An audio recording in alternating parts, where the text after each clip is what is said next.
সীমান্তে উত্তেজনা কিংবা প্রতিবেশীর চোখ রাঙানি সবকিছুকে এক নিমিষে ধুলোয় মিশিয়ে দেওয়ার মতো প্রস্তুতি শুরু করেছে বাংলাদেশ সেনাবাহিনী।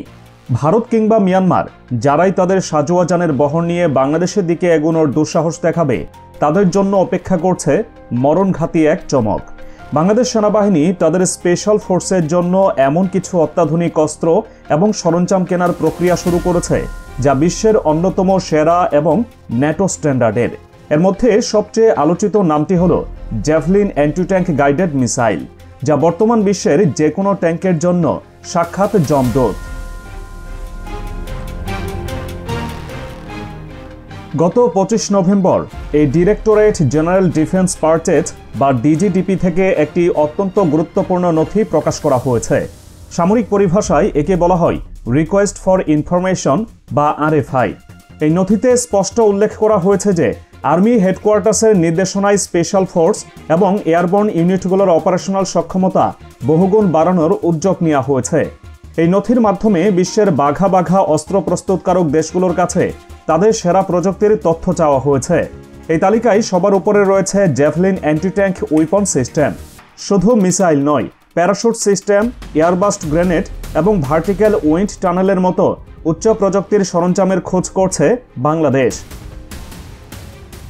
সহজ কথায় বলতে গেলে বাংলাদেশ সেনাবাহিনী আর সংখ্যার উপর নির্ভর করতে চাইছে না, তারা এখন মানের উপর জোর দিচ্ছে।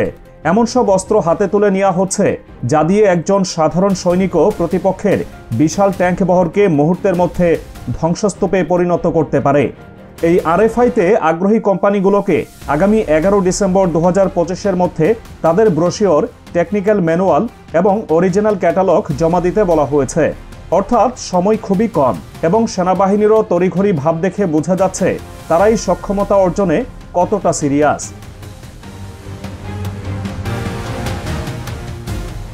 এখন সাধারণ মানুষের মনে আসতেই পারে যে হঠাৎ কেন এই উচ্চ ক্ষমতার অ্যান্টি ট্যাঙ্ক মিসাইল বা জ্যাভলিনের দিকে ঝুঁকছে বাংলাদেশ।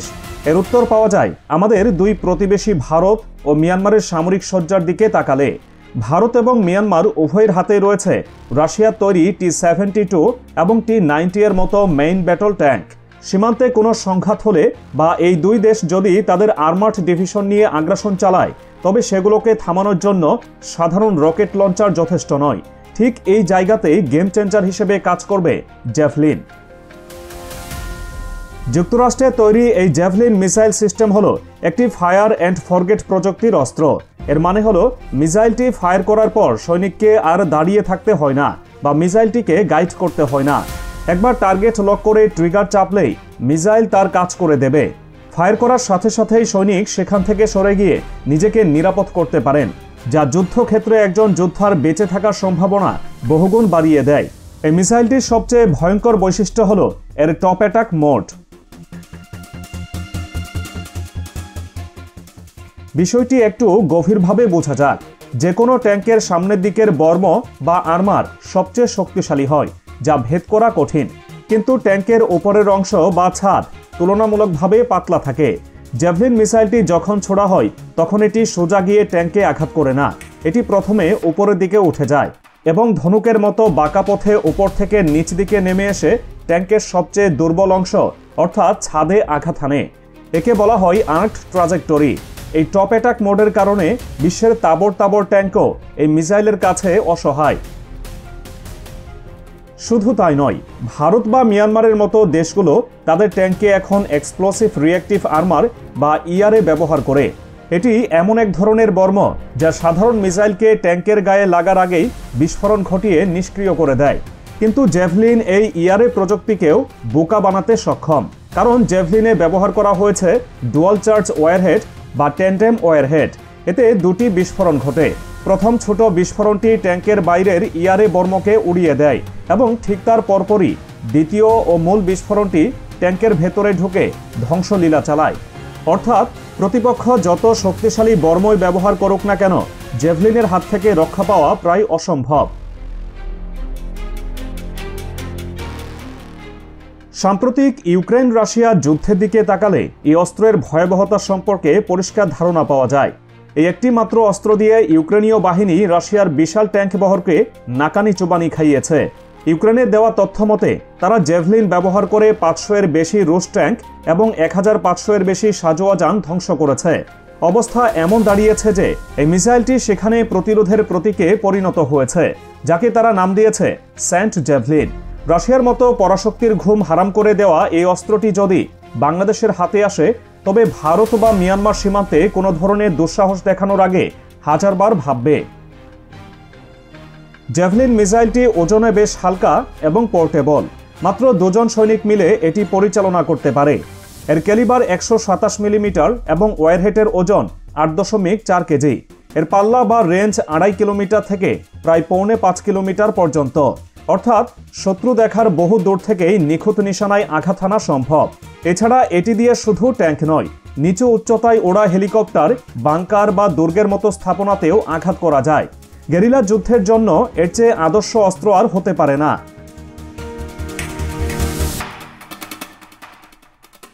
সেনাবাহিনীর এই কেনাকাটা তালিকায় মিসাইলের পাশাপাশি আরও একটি গুরুত্বপূর্ণ নাম রয়েছে, তা হল প্রোগ্রামেবল এয়ারবাস্ট গ্রেনেড এবং ফায়ার কন্ট্রোল ডিভাইস। 40 মিলিমিটারের এই সেমি অটোমেটিক গ্রেনেড লঞ্চারগুলো যুদ্ধের ময়দানে পদাতিক বাহিনীর শক্তি কয়েকগুণ বাড়িয়ে দেবে। সাধারণ গ্রেনেড যেখানে আঘাত করে সেখানে বিস্ফোরিত হয়, কিন্তু এয়ারবাস্ট গ্রেনেডগুলো ভিন্ন। এগুলোকে এমনভাবে প্রোগ্রাম করা যায় যে এটি শত্রুর মাথার ঠিক উপরে গিয়ে শূন্যে বিস্ফোরিত হবে। ধরুন মিয়ানমারের কোনো বিদ্রোহী গোষ্ঠী বা প্রতিপক্ষ দেশের সেনাবাহিনী কোনো দেয়াল, পরিখা বা বাংকারের আড়ালে লুকিয়ে আছে। সাধারণ গুলি বা গ্রেনেড তাদের গায়ে লাগবে না, কিন্তু এই এয়ারবাস্ট গ্রেনেড দেয়ালের উপরে গিয়ে বিস্ফোরিত হবে এবং ওপর থেকে স্প্লিন্টার ছড়িয়ে লুকিয়ে থাকা শত্রুকে ঘায়েল করবে।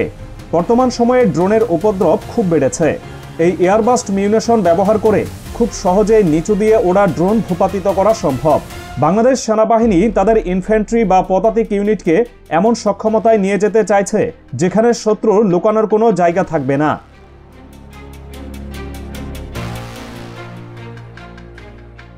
এখন আসা যাক স্পেশাল ফোর্সের জন্য চাওয়া প্যারাশুট সিস্টেমের কথায়। আরএফআইতে high altitude low opening HALO এবং high altitude high opening HAHO parachute সিস্টেমের কথা উল্লেখ করা হয়েছে। এই শব্দগুলো সাধারণ মনে হলেও এর গুরুত্ব অনেক। হ্যালো এবং হাহো টেকনিক ব্যবহার করে কমান্ডোরা অনেক উঁচুতে বিমান থেকে লাফ দেন এবং রাডারের নজর এড়িয়ে শত্রুর ভূখণ্ডের অনেক গভীরে অবতরণ করতে পারেন। বিশেষ করে হাহো জ্যাম্পে অনেক উঁচুতে প্যারাশুট খুলে কমান্ডোরা বাতাসের প্রবাহ কাজে লাগিয়ে দীর্ঘপথ গ্লাইড করে শত্রুর অগোচরে নির্দিষ্ট টার্গেটে পৌঁছে যান। এটি মূলত গোপন অনুপ্রবেশ বা কোভার্ট অপারেশনের জন্য ব্যবহৃত হয়। মিয়ানমার সীমান্তে বা পার্বত্য চট্টগ্রামের দুর্গম এলাকায় ঝটিকা অভিযান কিংবা শত্রু সীমানার ভেতরে ঢোকে তাদের কমান্ড সেন্টার ধ্বংস করার জন্য এই সক্ষমতা অত্যন্ত জরুরি। এই ধরনের প্যারাশুট কেনার আগ্রহ প্রমাণ করে যে বাংলাদেশ সেনাবাহিনী তাদের স্পেশাল ফোর্সের স্ট্র্যাটেজিক ইনসারশন বা কৌশলগত অনুপ্রবেশের ক্ষমতাকে নেক্সট লেভেলে নিয়ে যেতে চাইছে। এর সাথে সামঞ্জস্য রেখেই কেনা হচ্ছে ক্লোজড ভার্টিক্যাল উইন্ড টানেল। এটি মূলত প্যারাট্রুপার এবং স্পেশাল ফোর্সের প্রশিক্ষণের জন্য ব্যবহৃত একটি বিশাল চেম্বার, যেখানে কৃত্রিমভাবে বাতাসের শক্তিশালী প্রবাহ তৈরি করা হয়। বিমান থেকে লাফ না দিয়েও মাটিতে বসেই শূন্যে ভাসার অনুভূতি এবং স্কাইডাইভিংয়ের যাবতীয় কসরত এখানে শেখা যায়। এতে একদিকে যেমন প্রশিক্ষণের খরচ কমে, অন্যদিকে দুর্ঘটনার ঝুঁকিও থাকে না। সারা বছর আবহাওয়া যেমনই থাকুক, কমান্ডোদের প্রশিক্ষণ চলতে থাকে।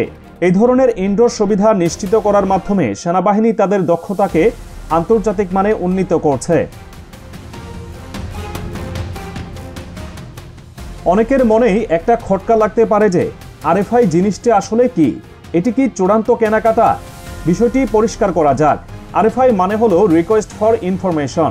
যখন সেনাবাহিনী কোনো বড় ধরনের অস্ত্র বা প্রযুক্তি কেনার পরিকল্পনা করে, তখন তারা হুট করে বাজারে গিয়ে সেটি কিনে ফেলে না।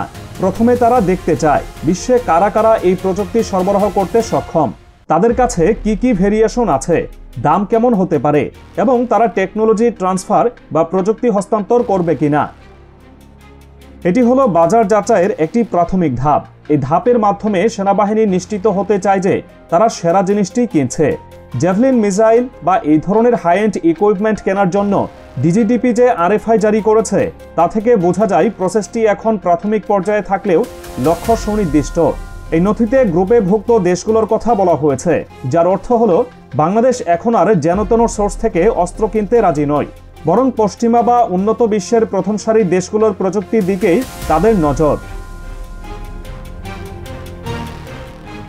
বাংলাদেশ সেনাবাহিনীর এই আধুনিকায়ন প্রক্রিয়ার দিকে তাকালে একটি বিষয় স্পষ্ট হয়ে ওঠে। তারা গতানুগতিক যুদ্ধের ধারণা থেকে বেরিয়ে এসে স্মার্ট ওয়ারফেয়ার বা আধুনিক যুদ্ধের জন্য প্রস্তুত হচ্ছে। আগে যেখানে অস্ত্রের সংখ্যার উপর জোর দেওয়া হতো, এখন সেখানে জোর দেওয়া হচ্ছে প্রিসিশন বা নির্ভুলতার ওপর। ভারত বা মিয়ানমারের মতো দেশগুলোর সাথে পাল্লা দিতে হলে বাংলাদেশের মতো দেশের জন্য এই ধরনের হাইটেক এবং লিথাল অস্ত্রই সবচেয়ে বড় ভরসা।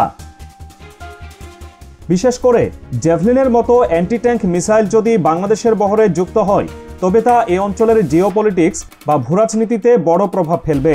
যুক্তরাষ্ট্রের তৈরি এই জ্যাভলিন ছাড়াও সুইডেনের NLAW বা জার্মানির প্যাঞ্জার ফাউস্টের মতো বিকল্পগুলোও বিবেচনায় থাকতে পারে। তবে RFI-তে জ্যাভলিনের মতো সিস্টেমের প্রতি বিশেষ আগ্রহ এবং ন্যাটো স্ট্যান্ডার্ডের উল্লেখ থাকায় মার্কিন এই প্রযুক্তির দিকেই পাল্লা ভারী বলে মনে হচ্ছে।